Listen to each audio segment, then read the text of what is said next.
Hi, my name's Jacqueline. Welcome back to the community garden here at Mohawk. Today we're going to talk about disease prevention in your garden. Wet foliage is a breeding ground for many diseases such as powdery mildew, downy mildew, and blight. And when your plants are wet, they're more susceptible to damage. So avoid doing a lot of garden work such as trellising or pruning during this time. Fungal spores are usually brought into the garden via insects, birds, and wind, but nothing is as likely to bring disease into your garden as you working in the garden amongst damp and diseased plants. Of course, things are often going to be wet from rainfall and from watering, but ideally they'll have the chance in between that to dry out. So you want to water your garden early in the morning so that by nightfall it dries out.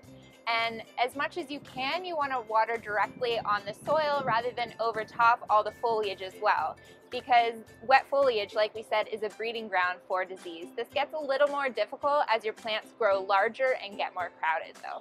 To free up space between plants, you can do some careful pruning and thinning. Trellising can also be really helpful to encourage your plants to grow up rather than sprawling all over your plot. And we're going to talk about trellising in next week's video.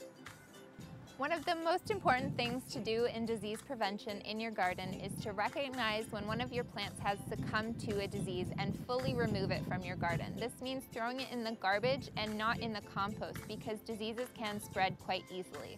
You also want to wash anything that's come in contact with that disease, such as tools or your hands, because if something's come in contact, it can spread to other plants as well.